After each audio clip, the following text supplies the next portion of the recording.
নমস্কার প্রিয় বন্ধু বান্ধবীরা এবং ভাই বোনেরা, আপনারা জানেন কি বেলপাতা দিয়ে শিব পুজো করার আগে এই নিয়মগুলি অবশ্যই জেনে নিন, না হলেই বিপদ। বেলপাতার মাহাত্ম্য শিব পুরাণ অনুযায়ী শ্রাবণ মাসের সোমবারে শিবলিঙ্গে বেলপাতা নিবেদন করলে 1 কোটি কন্যাদানের সমান ফল পাওয়া যায়। বেলপাতা দিয়ে শিবলিঙ্গের পুজো করলে দরিদ্রতা দূর হয় এবং সৌভাগ্য উদয় হয়। এই দিন বেলপাতা তুলবেন না, বেলপাতা তোলার সময় শিবের ধ্যান করুন ও মনে শিবকে প্রণাম জানান। তারপরই বেলপাতা তুলবেন।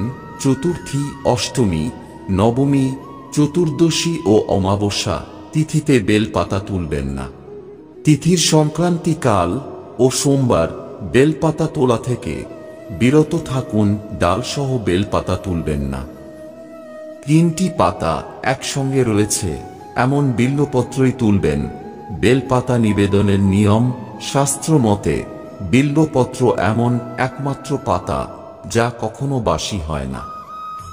শিবের পুজোর জন্য নতুন বেলপাতা পাওয়া না গেলে অন্যের নিবেদন করা বেলপাতা ধুয়ে একাধিকবার পুজোয় ব্যবহার করা যেতে পারে। উল্টো করে অর্থাৎ পাতার যে অংশ মসৃণ সেই দিক করে শিবলিঙ্গে বেলপাতা নিবেদন করা উচিত। অনামিকা, বৃদ্ধাঙ্গুষ্ঠ ও মধ্যমা আঙুলের সাহায্যে বেলপাতা নিবেদন করুন। শিবকে বেলপাতা নিবেদনের সঙ্গে সঙ্গে জলাভিষেক করতে ভুলবেন না। বেলপাতা যাতে কাটাফাটা না হয় সেদিকে লক্ষ্য রাখুন। বেলপাতার উপায়: 1, সোমবার শিবলিঙ্গের পুজোয় 5টি বেলপাতা ও দুধ, মধু দিয়ে অভিষেক করলে ব্যক্তির সমস্ত মনস্কামনা পূর্ণ হয়। মনস্কামনা থাকলে তা প্রার্থনা করে একটি সোমবার এই উপায় করুন। 2, বিবাহে বিলম্ব হলে শিবলিঙ্গে জলাভিষেক করুন ও 108টি বেলপাতা নিবেদন করুন।